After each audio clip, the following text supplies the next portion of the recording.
নমস্কাৰ মই এপলিনা টাইমলৈ স্বাগতম জনাইছো আৰু এই মুহূৰ্তত পুনৰ ডাঙৰ খবৰ লৈ আহিছো এইবাৰ বিজেপিৰ কোন বিধায়কে হেৰুৱাব লাগিব টিকট আৰু কিয় হেৰুৱাব লাগিব বিজেপিৰ বিধায়কসকলে টিকট আৰু কোন কেইখন নতুন মুখক এইবাৰ প্ৰাৰ্থিত্ব প্ৰদান কৰিবলৈ হাজু হৈছে বিজেপিয়ে কিহৰ ভিত্তিত এইবাৰ বিধায়ক বাছি উলিয়াব সেই সন্দৰ্ভতো আজিৰ দিনটোত মুখ্যমন্ত্ৰী ডক্টৰ হিমন্ত বিশ্ব শৰ্মাই কৰিছে এটা ডাঙৰ মন্তব্য বিধানসভা নিৰ্বাচনলৈ মাজত মাত্ৰ কেইটামান মাহ বাকি থকাৰ সময়তে মুখ্যমন্ত্ৰী ডক্টৰ হিমন্ত বিশ্ব শৰ্মাই কৰিছে এই বৃহৎ মন্তব্য বিধায়কৰ টিকট সন্দৰ্ভত লৈছো এই মুহূৰ্তত টাইমিটৰ দৰ্শকৰ বাবে এই জৰুৰী খবৰ বিজেপিৰ কোন বিধায়কৰ কৰ্তন হ'ব টিকট কোন নতুন মুখে লাভ কৰিব এইবাৰ প্ৰাৰ্থিত্ব বিজেপি এইবাৰ কাক বিচাৰিব বিজেপিয়ে কেনে ধৰণৰ বিধায়ক বিচাৰে 26ৰ নিৰ্বাচনৰ বাবে বিজেপিয়ে ৰচিছে এতিয়া পৰিকল্পনা 26ত বহু বিধায়কে হেৰুৱাব লাগিব টিকট 26ত কোন বিধায়কে টিকট হেৰুৱাব আৰু কিয় টিকট হেৰুৱাব লাগিব সেই সন্দৰ্ভত জনাইছে মুখ্যমন্ত্ৰীগৰাকীয়ে আৰু এইবাৰ ৰাইজে দেখিবলৈ পাব কেইবাখনো নতুন মুখ দেখিবলৈ পাব এইবাৰ বিধানসভা নিৰ্বাচনত ৰাইজে সমষ্টি পুনৰ নিৰ্ধাৰণৰ ফলত নাইকিয়া হ'ল বহু সমষ্টি যেহেতু পুনৰ নিৰ্ধাৰণ কৰা হৈছিল গতিকে বহু সমষ্টি নোহোৱা হ'ল গতিকে কৰ্তন হ'ব পাৰে বহু বিধায়কৰ টিকট আৰু সমষ্টি পুনৰ নিৰ্ধাৰণৰ ফলতে বহু সমষ্টি নোহোৱা হোৱাত এতিয়া সেই সমষ্টিসমূহৰ পূৰ্বৰ যিসকল বিধায়ক আছিলে তেওঁলোকৰ নাম কৰ্তন হ'ব পাৰে 15 আগষ্টৰ পিছতে বিজেপিয়ে থিৰাং কৰিব সিদ্ধান্ত অৱশ্যে বহু বিধায়কে নিজেও এবাৰ নিৰ্বাচনত অৱতীৰ্ণ হ'বলৈ বিচৰা নাই কিন্তু কোনে বিচৰা নাই সমষ্টিত আঁচনি কিদৰে ৰূপায়ণ কৰিছে সেয়া এবাৰ হ'ব লক্ষণীয় বিজেপিৰ টিকট কোনে লাভ কৰিব চৰকাৰী আঁচনিৰ ওপৰতহে নিৰ্ভৰ কৰিব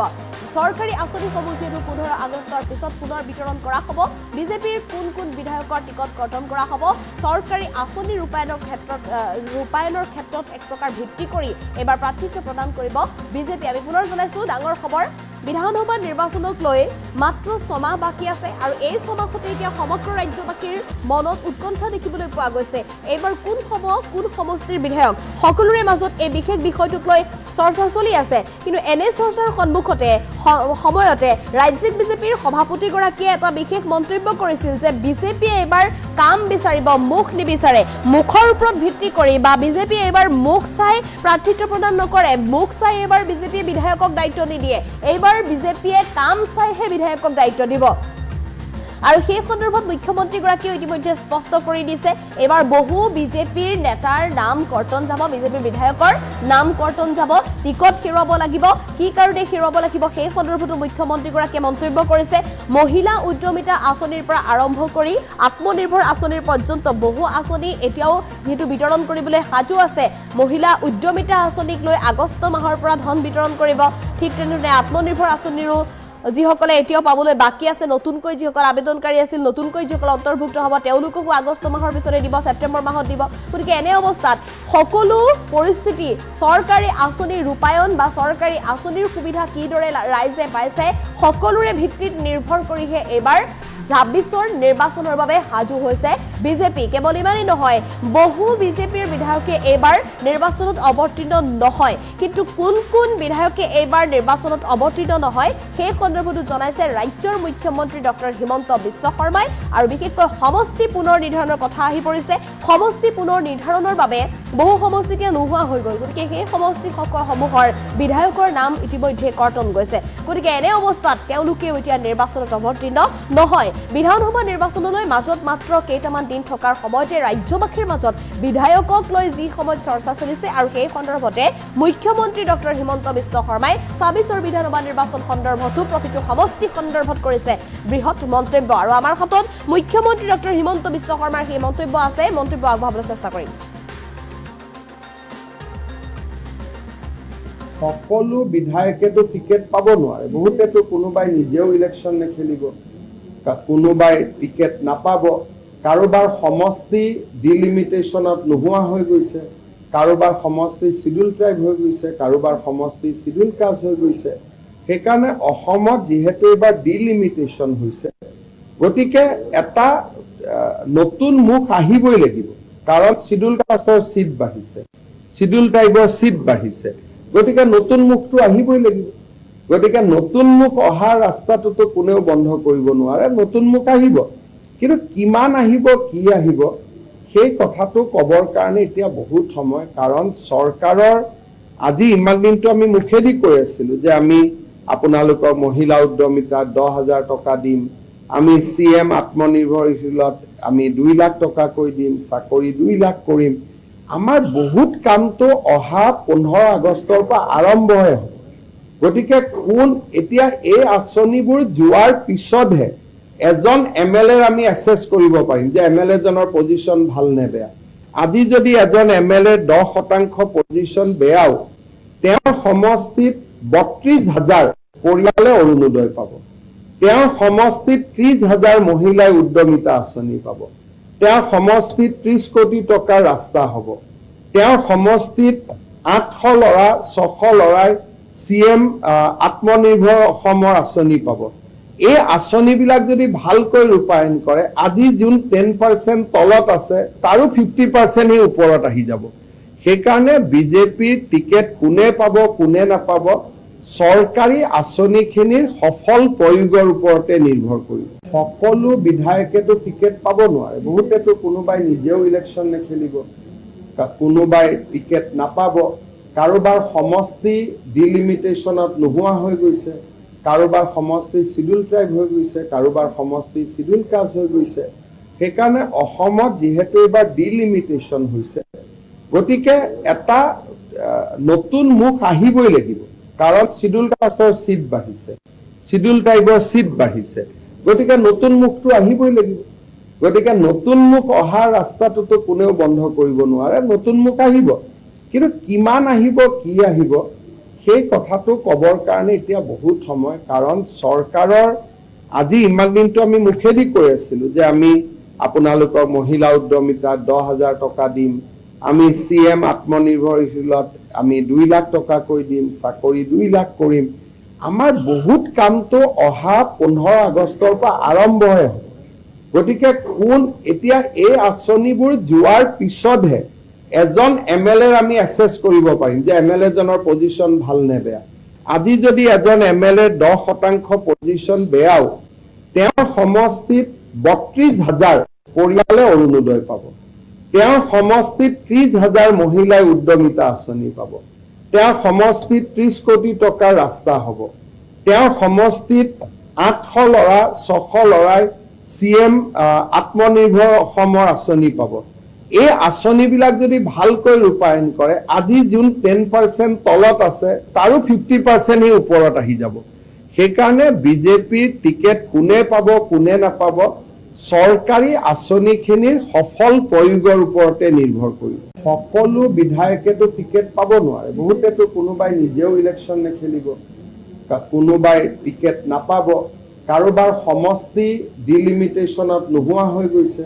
কাৰোবাৰ সমষ্টি শিডিউল ট্ৰাইব হৈ গৈছে, কাৰোবাৰ সমষ্টি শিডিউল কাষ্ট হৈ গৈছে।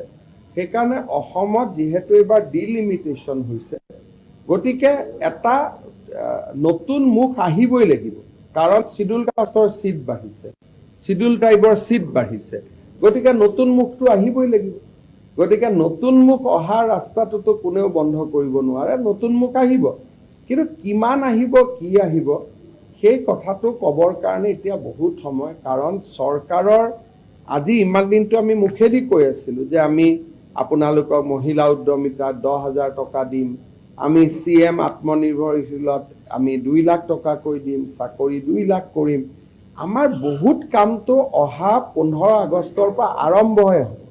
গতিকে কোন এতিয়া এই আঁচনিবোৰ যোৱাৰ পিছতহে এজন MLA আমি এছেছ কৰিব পাৰিম যে MLA জনৰ পজিশ্যন ভাল নে বেয়া। আজি যদি এজন MLA 10% পজিশ্যন বেয়াও, তেওঁৰ সমষ্টিত 32,000 পৰিয়ালে অৰুণোদয় পাব, তেওঁৰ সমষ্টিত 30,000 মহিলাই উদ্যমিতা আঁচনি পাব, তেওঁৰ সমষ্টিত 30 কোটি টকাৰ ৰাস্তা হ'ব, তেওঁৰ সমষ্টিত 800 ল'ৰা 600 ল'ৰাই CM আত্মনিৰ্ভৰ অসমৰ আঁচনি পাব। এই আঁচনিবিলাক যদি ভালকৈ ৰূপায়ণ কৰে, আজি যোন 10% তলত আছে তাৰো 50% ওপৰত আহি যাব। সেইকাৰণে বিজেপিৰ টিকেট কোনে পাব কোনে নাপাব চৰকাৰী আঁচনিখিনিৰ সফল প্ৰয়োগৰ ওপৰতে নিৰ্ভৰ কৰিব। সকলো বিধায়কেতো টিকেট পাব নোৱাৰে, বহুতেতো কোনোবাই নিজেও ইলেকশ্যন নেখেলিব, কোনোবাই টিকেট নাপাব, কাৰোবাৰ সমষ্টি ডিলিমিটেশ্যনত নোহোৱা হৈ গৈছে, কাৰোবাৰ সমষ্টি শিডিউল ট্ৰাইব হৈ গৈছে, কাৰোবাৰ সমষ্টি শিডিউল কাষ্ট হৈ গৈছে। সেইকাৰণে অসমত যিহেতু এইবাৰ ডিলিমিটেশ্যন হৈছে, গতিকে এটা নতুন মুখ আহিবই লাগিব, কাৰণ শিডিউল কাষ্টৰ চিট বাঢ়িছে, শিডিউল ট্ৰাইবৰ চিট বাঢ়িছে, গতিকে নতুন মুখটো আহিবই লাগিব। গতিকে নতুন মুখ অহাৰ ৰাস্তাটোতো কোনেও বন্ধ কৰিব নোৱাৰে, নতুন মুখ আহিব, কিন্তু কিমান আহিব, কি আহিব, সেই কথাটো ক'বৰ কাৰণে এতিয়া বহুত সময়। কাৰণ চৰকাৰৰ আজি ইমান দিনটো আমি মুখেদি কৈ আছিলোঁ যে আমি আপোনালোকক মহিলা উদ্যমিতাত 10,000 টকা দিম, আমি CM আত্মনিৰ্ভৰশীলত আমি 2 লাখ টকাকৈ দিম, চাকৰি 2 লাখ কৰিম। আমাৰ বহুত কামটো অহা 15 আগষ্টৰ পৰা আৰম্ভহে হ'ব। গতিকে এতিয়া এই আঁচনিবোৰ যোৱাৰ পিছতহে এজন MLAৰ আমি এছেছ কৰিব পাৰিম যে MLA জনৰ পজিশ্যন ভাল নে বেয়া। আজি যদি এজন MLAৰ 10% পজিশ্যন বেয়াও, তেওঁৰ সমষ্টিত 32,000 পৰিয়ালে অৰুণোদয় পাব,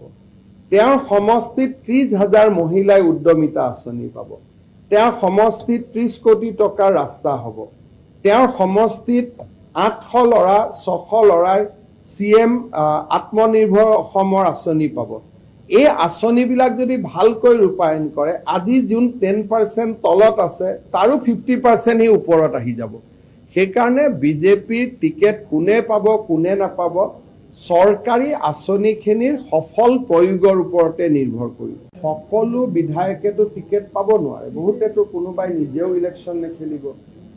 কোনোবাই টিকেট নাপাব, কাৰোবাৰ সমষ্টি ডিলিমিটেশ্যনত নোহোৱা হৈ গৈছে, কাৰোবাৰ সমষ্টি শিডিউল ট্ৰাইব হৈ গৈছে, কাৰোবাৰ সমষ্টি শিডিউল কাষ্ট হৈ গৈছে। সেইকাৰণে অসমত যিহেতু এইবাৰ ডিলিমিটেশ্যন হৈছে, গতিকে এটা নতুন মুখ আহিবই লাগিব, কাৰণ শিডিউল কাষ্টৰ চিট বাঢ়িছে, শিডিউল ট্ৰাইবৰ চিট বাঢ়িছে, গতিকে নতুন মুখটো আহিবই লাগিব। গতিকে নতুন মুখ অহাৰ ৰাস্তাটোতো কোনেও বন্ধ কৰিব নোৱাৰে, নতুন মুখ আহিব, কিন্তু কিমান আহিব, কি আহিব, সেই কথাটো ক'বৰ কাৰণে এতিয়া বহুত সময়। কাৰণ চৰকাৰৰ আজি ইমান দিনটো আমি মুখেদি কৈ আছিলোঁ যে আমি আপোনালোকক মহিলা উদ্যমিতাত 10,000 টকা দিম, আমি CM আত্মনিৰ্ভৰশীলত আমি 2 লাখ টকাকৈ দিম, চাকৰি 2 লাখ কৰিম। আমাৰ বহুত কামটো অহা 15 আগষ্টৰ পৰা আৰম্ভহে হ'ব। গতিকে এতিয়া এই আঁচনিবোৰ যোৱাৰ পিছতহে এজন MLAৰ আমি এছেছ কৰিব পাৰিম যে MLA জনৰ পজিশ্যন ভাল নে বেয়া। আজি যদি এজন MLAৰ 10% পজিশ্যন বেয়াও,